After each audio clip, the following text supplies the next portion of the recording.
मी याच्या आधी अ, हा ब्रिज हजार वेळा पार केला असेल आणि डाव्या बाजूला हे एक स्मारक आहे आणि इथे कधीतरी यायचं आहे आणि इकडे हे ते खूप सुंदर आहे हे मी खूप वेळा ऐकलं. परंतु आज या निमित्ताने इथे आल्यानंतर हे सगळं पाहिलं आणि असं वाटलं की आपण उगाच इतकी वर्ष इथे येऊ शकलो नव्हतो. इकडे आतमध्ये आल्यानंतर एक प्रकारचं खूप आपण किती अं, छोटे आहोत. आपल्याला किती अजून करायला पाहिजे आणि आयुष्यातलं खरं स्ट्रगल म्हणजे काय? आणि ज्ञानाचं महत्व काय? शिक्षणाचं महत्व काय? एकत्रित येण्याचं महत्व काय? हे खूप वर्ष आधी कुणीतरी आपल्याला सांगून गेलं आणि त्याच्याकडे आपण निग्लेक्ट करत आलो ते सगळं. आणि ते तसं व्हायला पाहिजे याची जाणीव करून देण्यासाठी एवढं मोठं स्मारक आज उभं करावं लागतंय या समविचारी लोकांना. ही एका प्रकारे वेगळी दुर्दैवाची घटना असली तरी सुद्धा हे ठिकाण असं आहे की इथे आल्यानंतर तो विचार इतका प्रगल्भतेने अंगावर येतो, समोर येतो की प्रत्येकानं इथं यावं, विचार करणाऱ्या, वाचणाऱ्या, जाणीव असलेल्या सगळ्या लोकांनी इथं यावं, हे पाहावं आणि स्वतःमध्ये इन्स्पायर व्हावं, समृद्ध व्हावं, लोकांना समृद्ध करावं, लोकांना सांगावं की खरंच आयुष्यातलं स्ट्रगल म्हणजे काय असू शकतं, ज्ञान म्हणजे काय असतं. आणि मी आजपर्यंत अनेक स्मारकांना म्हणजे स्मारकांमध्ये गेलेलो आहे. परंतु हे स्मारक फार सुंदर पद्धतीने ऑर्गनाइज केलेलं आहे. तिथे असलेली लायब्ररी, मेडिटेशन हॉल आणि अ, जिथे कार्यक्रम झाला तो हॉल, संपूर्ण परिसर, आतमध्ये असलेलं जे फोटोग्राफचं सगळं एक्झिबिशन आहे ते, बाबासाहेबांच्या कोट्स आहेत त्या, हे सगळं इतकं भारावून टाकणार आहे. आणि हे काम जे जे लोक बाबासाहेबांबद्दल, त्या विचारांबद्दल, या स्मारकाबद्दल पॅशनेट असतील असेच लोक करू शकतात. आणि या जागेचं आणि या विचारांचं, या जागेचं हे नशीब आहे असं मला वाटतं की त्या प्रकारचे लोक इथे वर्षानुवर्ष शासकीय व्यवस्थेतून येऊन गेले, तेवढ्या प्रेमाने, तेवढ्या पॅशनेटली काम करून गेले आणि म्हणूनच आज अशा प्रकारचं अद्भुत स्मारक उभं राहू शकतं. मला वाटतं की हे स्मारक प्रत्येकाने इथे येऊन पाहायला हवं, त्याच्यातून काहीतरी शिकायला हवं, पाहायला हवं, अनुभवायला हवं, अशी ही जागा. आणि इथे मला येऊन बोलण्याची संधी मिळाली याबद्दल मला खूप आनंद झाला. मी आधी पण 2-3 वेळा या स्मारकाला भेट दिलेली आहे. खरं तर हे स्मारक ज्ञानपीठ आहे असं म्हटलं तर वावगं ठरणार नाही. तर असलेली लायब्ररी असेल किंवा इतर ध्यान केंद्र असेल, पुस्तकांची रचना असेल, बाबासाहेबांबद्दल जे विचार आहेत, त्याचे जे होलोग्राम्स आहेत आणि तिथले जे फोटोग्राफ्स आहेत, ते अत्यंत दुर्मिळ आहेत. अनेक ठिकाणी ते फोटोग्राफ्स तुम्हाला बघायलाही मिळणार नाही. अशा पद्धतीचं स्मारक महापालिकेनं उभं करणं आणि ते यशस्वीपणे इतकी वर्ष पहिल्या दिवसासारखं चालवणं त्यापेक्षा ही खूप दुर्मिळ बाब आहे. अ, एक अशी व्यवस्था तयार केलेली आहे नवी मुंबईमध्ये, की महाराष्ट्रभरातल्या कुठल्याही व्यक्तीला जर बाबासाहेबांबद्दल अभ्यास करायचा असेल, त्याला जर इथे वाचायचं असेल त्यांच्याबद्दल, जाणून घ्यायचं असेल, तर ही ती एक जागा आहे. ज्या अनेक जागा महाराष्ट्रातली एक नवी मुंबई ही जागा आहे, की जिथे बाबासाहेबांना तुम्हाला अभ्यासता येईल. आणि आज मला पुन्हा एकदा इथं यायला मिळालं. हे माझ्यासाठी निश्चितपणे महत्त्वाचं होतं.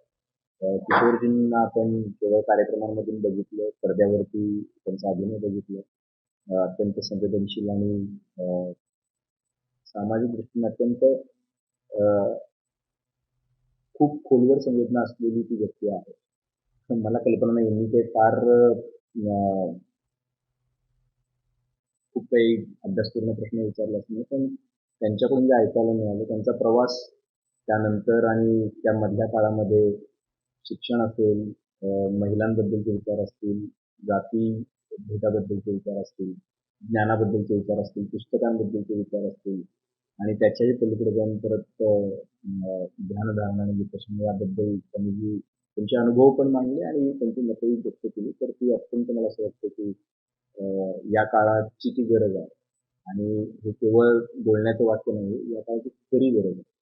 मला असं वाटतं ते आपल्यासाठी इथपर्यंत येणं हेच आपल्यासाठी मोठी बाब आहे मुंबईपर्यंत.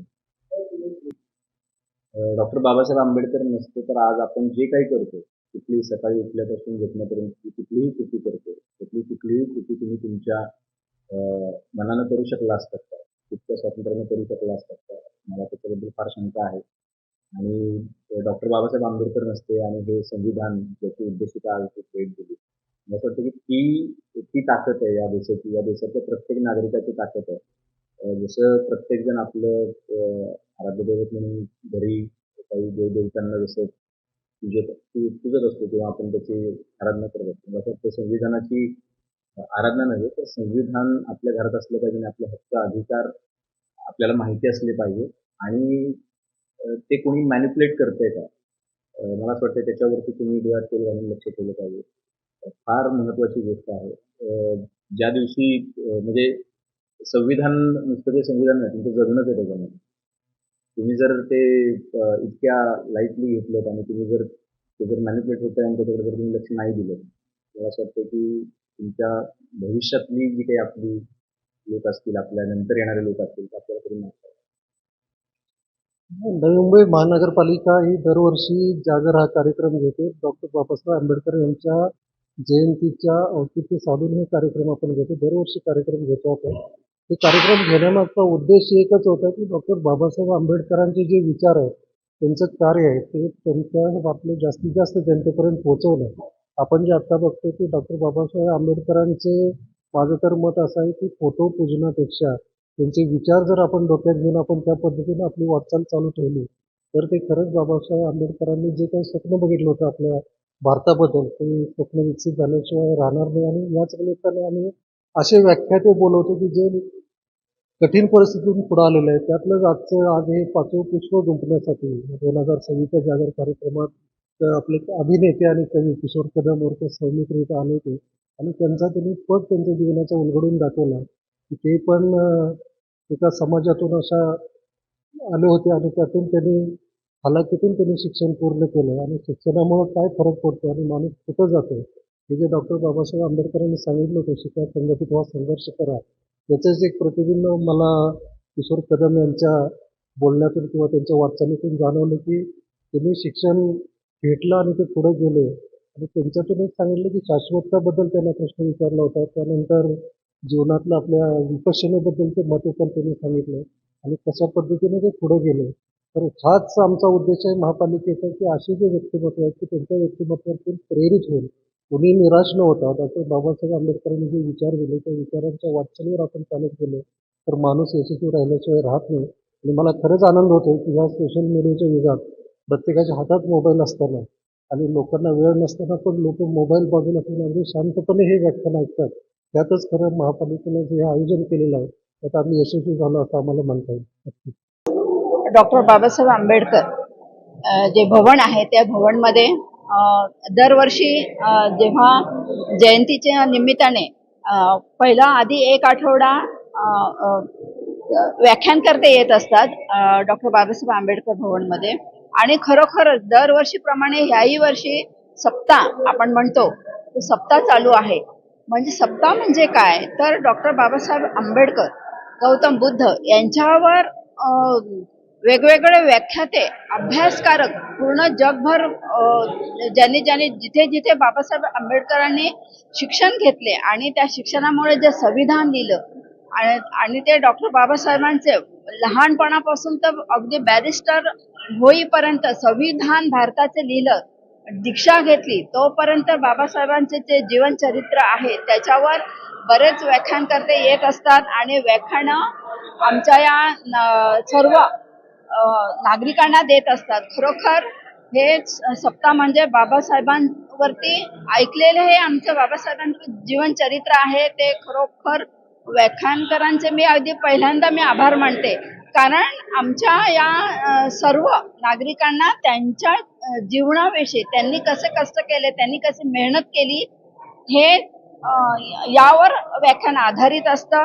आणि खरोखर आज मी किशोर कदम सौमित्र यांची जी मुलाखत होती, यांचा जो सुसंवाद होता, त्यांनी त्यांच्या जीवनामध्ये कसे घडले आणि कशी त्यांनी डॉक्टर बाबासाहेबांचे विचार आणि विपश्यना कशी केली, याच्यावर त्यांनी आज खरोखर त्यांचे अनमोल विचार आमच्या समोर मांडले आहे. सर्वांनी ते त्यांचे अनमोल विचार आत्मसात करतील असं मला वाटतं. आणि दरवर्षी हे बाबासाहेबांवर व्याख्यान केलं जातं. आमचे सर्व बाबासाहेबांचे जे ऐकण्यासाठी आम्ही आतुर असतो, खरोखर इथे येऊन आमच्या ज्ञानामध्ये भर पडतं असं मला वाटतं. आणि नवी मुंबई महानगरपालिकेच्या वतीने खरोखर मी आभार मानते की असे काही आम्हाला व्याख्यान ऐकायला मिळतं आणि याच्या पुढेही असे व्याख्यान होतील असं मला वाटतं. धन्यवाद. 14 एप्रिल डॉक्टर बाबासाहेब आंबेडकरांची जयंती आहे. खरोखर या जयंतीनिमित्त मी सर्वांना हार्दिक शुभेच्छा देते. आणि हार्दिक शुभेच्छा देताना मी एवढंच म्हणेन, जेव्हा 14 एप्रिल येतं तेव्हा फक्त आपण रॅली काढतो, मोठमोठे कार्यक्रम करतो, त्याचबरोबर त्याच्या आधी जो सप्ताह चालू असतो त्या सप्त्याचा सगळ्यांनी लाभ घ्यावा असं मी म्हणेन. धन्यवाद. नवी मुंबई महानगरपालिकेच्या माध्यमातून सालाबादप्रमाणे डॉक्टर बाबासाहेब आंबेडकर जयंती उत्सवानिमित्तानं 7 दिवस सलग हा कार्यक्रम या ठिकाणी जागरच्या नावाने हा होत असतो. आणि म्हणून शेकडो लोक रोज म्हणजे गेल्या 3 तारखेपासून 3, 5, 6, आज 10 आहे, उद्या 11 आहे, परवा 13 तारखेला आहे, म्हणजे 7 दिवस होतील असा सन्मान्य आयुक्त महोदयांनी आणि सभागृहामध्ये आम्ही नगरसेवकाचा निर्णय घेतला होता की बाबासाहेब आंबेडकरांना ज्या 14 एप्रिलच्या निमित्तानं जी सुरुवात ह्या जयंतीची होते आणि एंड होतो, तर असं ठिकाणातून कुठं तर मग हे स्मारक आहे. आणि स्मारक अतिशय सुंदर स्मारक आहे. या निमित्तानं स्मारकाची देखभाल सुद्धा होते. स्मारकाला अनेक शेकडो लोक ह्या कार्यक्रमात जागरच्या कार्यक्रमानिमित्ताने येतात. या कार्यक्रमानिमित्तानं अनेकांची विचाराची देवाणघेवाण या ठिकाणी होत असते. आणि त्यामुळे एक जनजागृतीच्या माध्यमातून जागरच्या माध्यमातून महानगरपालिकेने हे चांगलं काम या ठिकाणी केलेलं आहे. अतिशय बांगर साहेबांनी सुरू केलेला हा संकल्प आता शिंदे साहेबांनी सुद्धा आभारी ठेवलेला आहे. आणि खऱ्या अर्थानं मी आभारच मानेल की जेणेकरून आंबेडकरी जनता जी आहे की या ठिकाणी बाबासाहेबांचे विचार ऐकण्यासाठी फक्त बाबासाहेबांना मानणारी लोक येत असतात. समाजाचा विषय नाही आहे, अनेक समाजाची लोक येतात. फक्त बाबासाहेबांबद्दल ज्यांना प्रेम आदर आणि ज्यांनी बाबासाहेब समजले आहेत ते सगळीच्या सगळी लोक या ठिकाणी आवर्जून या व्याख्यान निमित्ताने येतात. आणि या व्याख्यान निमित्ताने येत असताना बाबासाहेबांच्या स्मारकात कशा पद्धतीने या ठिकाणी रचना केलेली आहे हे सुद्धा पाहता त्यांनी वाखाणण्यासारखं आहे. त्यामुळे मी महानगरपालिकेला आणि सन्मान्य आयुक्त साहेबांना, महापौर महोदयांना, सभापती महोदय आणि प्रभाग समिती अध्यक्षांना आम्ही खरोखर आभार मानेन की त्यांनी हे पाहायला अतिशय आबाधित ठेवलेलं आहे. त्याबद्दल धन्यवाद. असंच आपण या ठिकाणी बाबासाहेबांवर प्रेम करणारी जनता कार्यक्रमाला येत जा हीच मी अपेक्षा करतो आणि माझे 2 शब्द संपतो. जय हिंद. नवी मुंबई महानगरपालिका आयोजित डॉक्टर बाबासाहेब आंबेडकर जयंती दिनानिमित्त नवी मुंबई महानगरपालिका दरवर्षीप्रमाणे याही वर्षी जागर हा कार्यक्रम आयोजित करीत असते.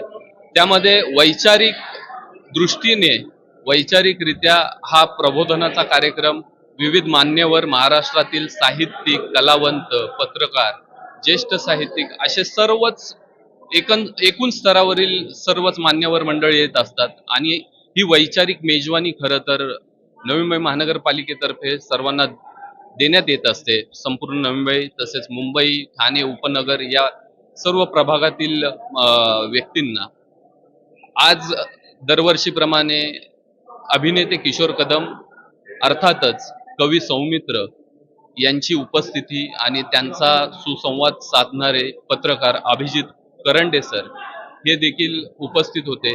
आणि त्यांची ही पर्वणी नवी मुंबईकरांसाठी एक खास होती.